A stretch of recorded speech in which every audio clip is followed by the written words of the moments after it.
Que a graça e a paz de nosso Senhor e Salvador Jesus Cristo esteja em cada coração. É com muita alegria que nós estamos aqui para mais uma videoaula.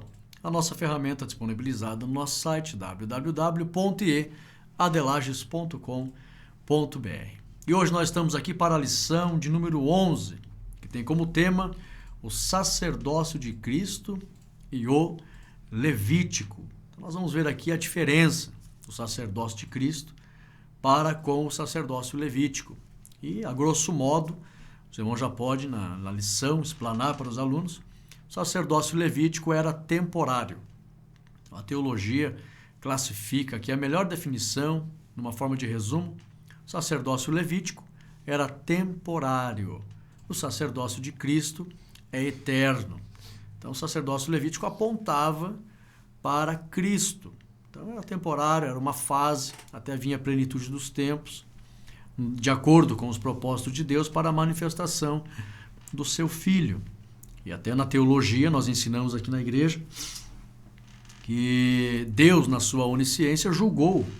Deus tem seus propósitos, Ele estabelece o tempo para tomar suas decisões e o melhor império para a manifestação do seu Filho, para a vinda. Não que Deus não fosse capaz de executar seus planos em qualquer outro império, mas o melhor império para o exercício ministerial do Senhor Jesus foi, de fato, o Império Romano. Porque no Império Babilônico, ou no Império Medo-Persa, ou no Império Grego, se Jesus tivesse uma semana de fama nesses impérios, ele já iria morrer, seria acusado, sem direito à defesa, e com uma semana de fama já seria morto fora da cruz, e todo o projeto da redenção correria risco. E aí, então, o Império Romano, a Bíblia mostra que era o império mais flexível. Foram os romanos que legaram ao mundo o direito, tão famoso, conhecido direito romano, que dava justamente a oportunidade das pessoas se defenderem diante de uma acusação. E eles eram, Daniel viu a imagem do Império Romano, mais flexível, ferro e barro. A dureza do ferro, a sua ferocidade diante dos inimigos, e a flexibilidade do barro, mas também a impureza do barro.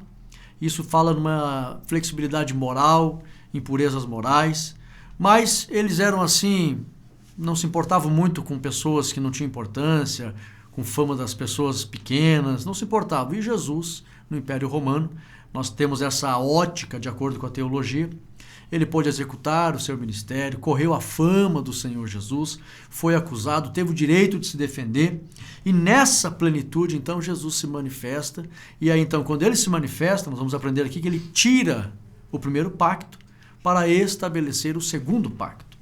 E não mais agora com uma sequência de rituais, mas com uma única oferta.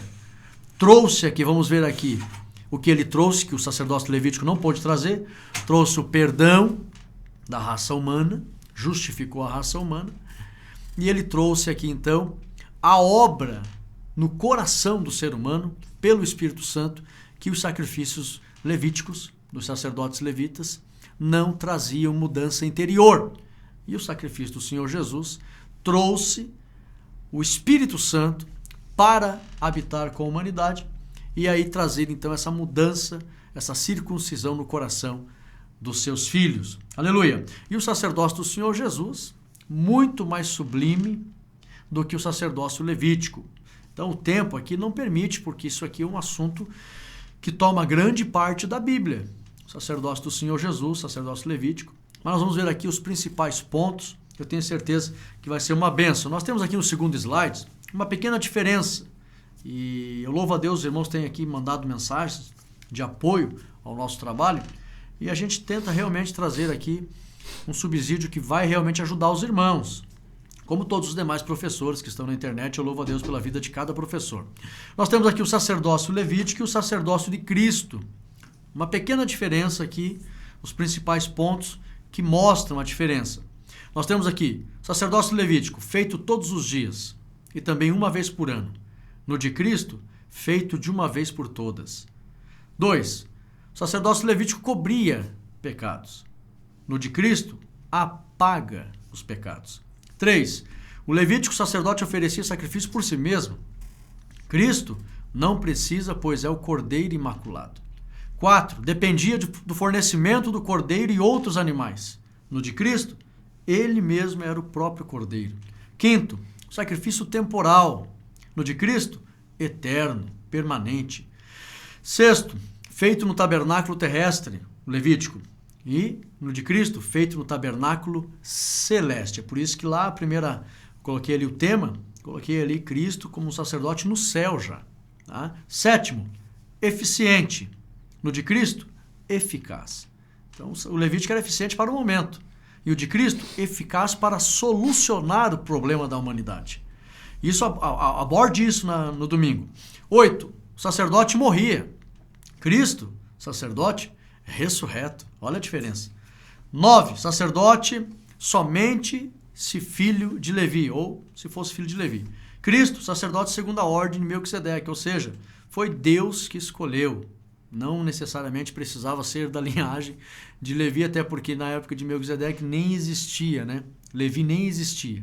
Então, ou seja, Deus escolheu Melquisedeque, era rei em Salém, e assim como Deus escolheu Melquisedeque, sem ter genealogia levítica, Deus escolheu Jesus, ou seja, o Filho vem a essa terra por parte de Deus, da parte de Deus, e não da linhagem de Levi, mas da tribo de Judá, né? E aí só que Deus escolheu, assim como escolheu Melquisedeque, está escolhido. Não adianta o homem querer questionar. Era isso que o escritor aos Hebreus queria explicar.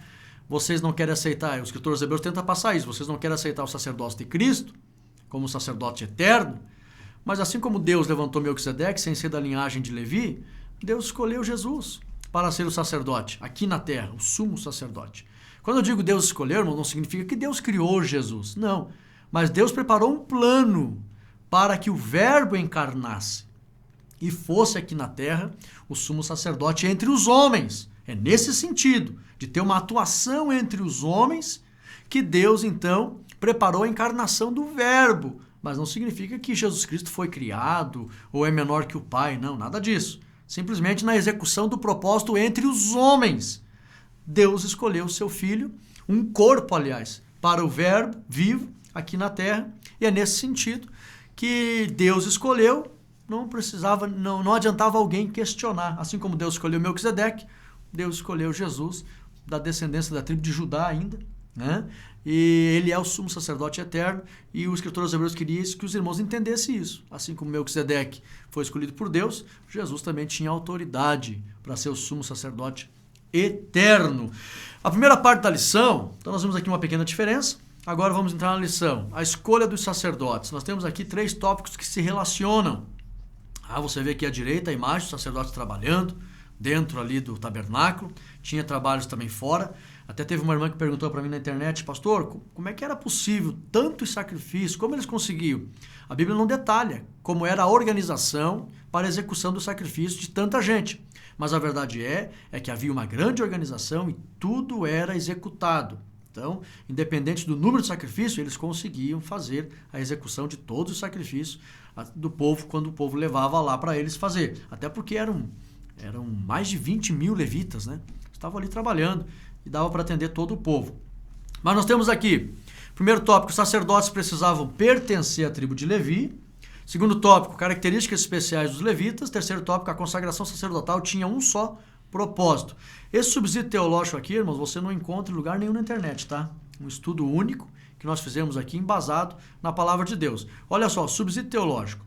A tribo de Levi foi escolhida, tem que abordar isso aqui para os irmãos. Foi escolhida por Deus para cuidarem do serviço sagrado, pois os levitas sempre foram zelosos pela santidade do Senhor.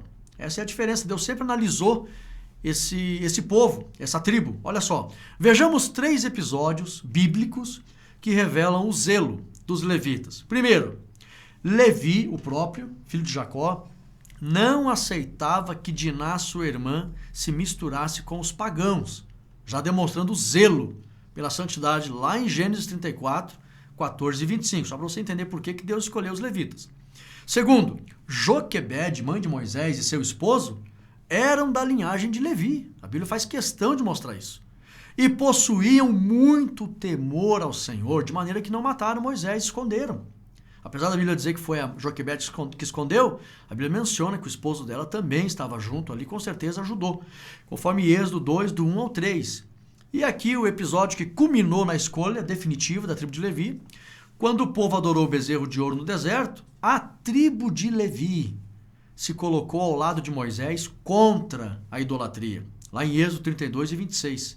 E Deus escolheu os levitas para cuidar do serviço sagrado, conforme Números 3 e 45. Então, se alguém perguntar no domingo por que a tribo de Levi foi escolhida, a lição aqui não aborda especificamente isso, mas aqui eu trago para vocês nesses slides. Porque desde a época em que Levi estava lá, caminhando com seu pai Jacó, ele já demonstrava grande zelo pela santidade de Deus, não desejando que a sua irmã se misturasse com Siquém, com idólatras. Também Joquebede, já da linhagem de Levi, aquele zelo, nós não vamos matar nosso filho, Deus não se agrada disso, nós vamos guardá-lo, escondê-lo, e aí então protegeram Moisés. Deus já se agradou daquele zelo, entrou para a história. E também no episódio lá do bezerro de ouro, a tribo de Levi, Moisés pergunta, quem está do meu lado, passe para cá. A tribo de Levi passou. Isso ali conquistou Deus, e foi nesse episódio que Deus disse assim, agora, lá no Egito, quando eu poupei os primogênitos, que eu matei os primogênitos do Egito, aliás, o anjo, do juízo executou lá, por causa da desobediência dos egípcios, e eu poupei os primogênitos dos filhos de Israel, dos hebreus. Mas agora, o primogênito é meu. Então, para vocês, de cada tribo, não darem os primogênitos para mim, eu vou pegar uma tribo inteira para mim. Então, os levitas serão aqui a substituição de todos os primogênitos dos hebreus. Faço a conta aí do número dos primogênitos. Fizeram a conta, dava um número grande, mais de 20 mil, e aí contaram a tribo de Levi, exatamente, deu uma pequena diferencinha ali, que ainda eles tiveram que pagar por isso, mas Deus escolheu a tribo de Levi, exatamente depois que eles colocaram do lado de Moisés. Então, Deus viu o zelo dos levitas e é por isso que eles foram escolhidos para serem sacerdotes temporários, coisa que os judeus não entenderam até hoje, mas era apenas durante um tempo. Mas foi por isso que Deus escolheu. A segunda parte da lição, nós temos aqui vestimenta sacerdotal para o serviço.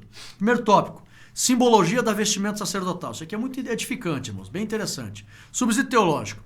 Havia dois tipos de vestimentas que eram, letra A, as vestimentas dos sacerdotes, todos os sacerdotes tinham a mesma vestimenta, mas, a letra B, a vestimenta do sumo sacerdote, que era o sacerdote superior, começando com Arão, esse ministério de sumo sacerdote. Então, ambas representavam três coisas. Primeiro, santidade, porque o linho era finíssimo, branco. Segundo, autoridade, isso identificava eles no meio do povo, como representantes de Deus no meio do povo. Terceiro, unidade. Então era o mesmo, vamos usar um linguajar moderno aqui, era um uniforme. Eles tinham uma unidade no serviço sagrado. Então as vestimentas representavam isso. Aqui você vê ao lado direito uma vestimenta comum dos sacerdotes e aqui no lado extremo direito aqui, nós temos aqui, ou seja, na imagem dos dois aqui, o lado esquerdo, você vê o sacerdote comum, lado direito, você vê aqui o sumo sacerdote, que é uma vestimenta bem mais repleta de aparatos, cada um com um significado. Nós temos aqui a mitra, tá? Essa mitra aqui estava totalmente diferenciada dos demais. Nós temos aqui a pedra de ônix, temos aqui o éfode, o peitoral, o urim, o tumim, o cinturão, túnica azul, túnica branca, e tudo isso aqui para mostrar o quanto o sumo sacerdote tinha uma grande autoridade no meio daquele povo. Aí você vai ver aqui mais referências em Êxodo 28, do 1 ao 43 e 39, do 1 ao 31. Então tinha essa questão das vestimentas na época para fazer uma distinção entre todas as tribos. Então nós temos aqui o segundo tópico, a túnica chamada éfode. Importante ensinar sobre a túnica. Por quê? Vejam bem, as vestes do sumo sacerdote indicavam a superioridade do ofício e isso apontava para Cristo. Esse é o detalhe, irmãos. Por que tinha um sumo sacerdote? Porque apontava para a vinda do grande sacerdote Jesus Cristo. Por isso que já naquele tempo tinha um sumo sacerdote, conforme Hebreus 8:1. pois Jesus é superior a todos. Então, se alguém perguntar por que no Antigo Testamento tinha um sumo, porque exatamente apontava para a vinda do grande sumo sacerdote Jesus Cristo. Agora, o éfode era um revestimento que pertencia ao sumo sacerdote. E isso apontava para o poder do Espírito Santo, que somente Jesus pode conceder, conforme Mateus 3:11. É bom lembrar que o peitoral ficava sobre o éfode. No peitoral estavam as pedras preciosas que representavam as 12 tribos.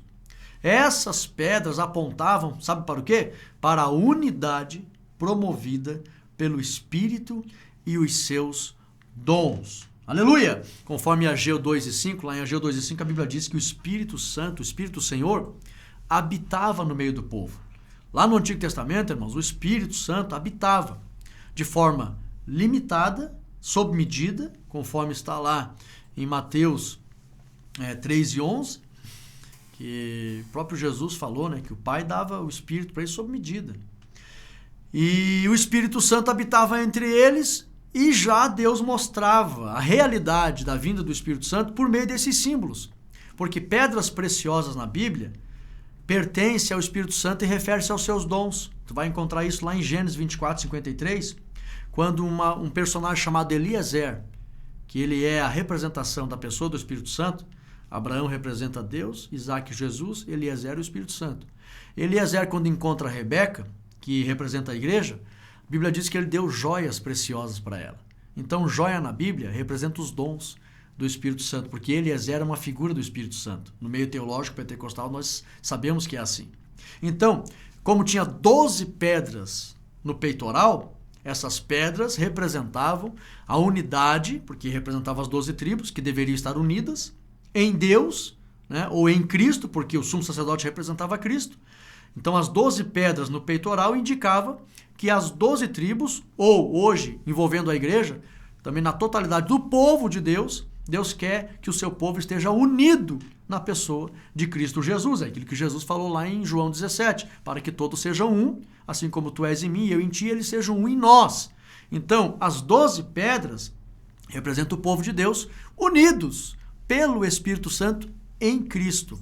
Era isso que estava indicando o peitoral ali no éfode. E o éfode era um revestimento. E quando nós falamos de revestimento, revestimento indica o poder do Espírito Santo. E como o éfode pertencia ao sumo sacerdote, esse revestimento pertence a Cristo. Só Jesus batiza com o Espírito Santo. Então indicava a plenitude e o poder do Espírito que está na pessoa de Jesus, que viria para o seu povo. Tem toda essa simbologia aqui, a indumentária do sumo sacerdote. Aleluia! Então, a túnica chamada éfode. Vamos aqui, depois você estuda aqui no slide, você vê ali um por um dos detalhes. Agora, o Urim e o Tumim. Isso aqui é muito interessante. Olha só, subsídio teológico. O povo não tinha plenitude do Espírito Santo. Eles eram carnais, racionais. E não possuía o discernimento e a direção do Espírito, conforme João 3:34. E aqui a Bíblia fala, né? O Pai não dava... Hoje não dá o Espírito sob medida como eles tinham naquela época. Só um pouquinho. 3 categorias de homens, né? Governantes, que poderiam ser o rei, juiz, ou sacerdotes e profetas. O restante do povo não tinha o discernimento do Espírito, nem a habitação do Espírito. Então, por isso eles precisavam de algo visível para a tomada de decisões. Dessa forma, Deus permitiu o uso das pedras Urim e Tumim. No original, elas querem dizer luzes e perfeições, ou, no aspecto prático da aplicação, direção certa. O que luz no mundo antigo falava de direção. Hoje, com a vinda do Espírito Santo para nos dirigir com sua palavra, não precisamos mais do Urim e Tumim. Conforme João 16:13, a Bíblia diz que o Espírito Santo nos guia, tá? Nos dirige, nos conduz a toda a verdade. Então, eram 2 pedras, está vendo aqui na direita ali do slide, 2 pedras que ficavam ao lado do peitoral. Então essas pedras, né, alguns dizem que uma era branca, a outra era preta, e uma representava a vontade de Deus, a outra representava quando Deus não permitia, né, ou a negação de Deus, E aí, como era jogado ali, ninguém sabe. Uns falam que duas eram iguais nas cores, né? Alguns historiadores dizem, judeus, né, que tinham as mesmas cores. Às vezes caía os dois lados branco, às vezes caía os dois lados preto.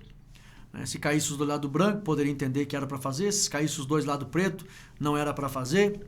Se caísse um lado branco e um lado preto, era para esperar. Coisas dessa natureza. Mas isso não faz sentido hoje. Naquela época eles precisavam de um sinal visível, porque eles não tinham discernimento. Mas hoje nós temos o Espírito Santo que nos guia, não por pedras, não por búzios, tarô, carta, cristais, não por objetos, mas pela palavra, que é a espada do Espírito, e a própria pessoa do Espírito no nosso coração, lá na voz da nossa consciência, que é ali que o Espírito Santo fala, nos dirigindo. Amém? Então nós vemos aí a importância do Espírito Santo em nós. Terceira parte, nós temos aqui 3 tópicos que se relacionam, agora mostrando o sacerdócio de Cristo. Tá? O primeiro tópico, um novo e perfeito sacerdócio, só para você entender a grande diferença. O segundo tópico, Jesus trouxe salvação perfeita. E o terceiro tópico, Jesus, o mediador de uma nova aliança. Então, nesse slide aqui, eu trouxe a definição dos 3 tópicos e as coisas que Jesus fez sobre nós, para a humanidade, mostrando a excelência do seu sacerdócio. Por isso que aqui do lado está escrito Jesus Cristo, o sumo sacerdote de nossas almas. Subsídio teológico, todos os rituais envolvendo os sacerdotes do Antigo Testamento, isso aqui é uma grande definição, irmãos, que eu preparei para os irmãos, apontavam para a vinda do grande sumo sacerdote, conforme Colossenses 2,17 e Hebreus 10:21. Confere os versículos lá para você entender. O sacrifício de Jesus foi perfeito e capaz de trazer o perdão sobre a raça humana, conforme Hebreus 10:12-14. Uma única oferta, diz a Bíblia.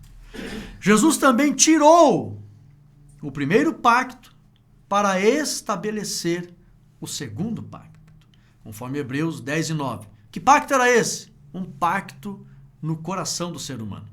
Olha só, o primeiro pacto não trazia mudança interna espiritual, mas o segundo pacto trouxe pelo Espírito Santo uma mudança no coração. Aleluia! Conforme Hebreus 10:16. É isso que mostra o que Jesus veio fazer. Jesus, tudo apontava para ele, o sacrifício do Antigo Testamento apontava para ele. Quando ele chega, aleluia, ele oferece um único sacrifício para justificar a carne, deu a prova universal, né?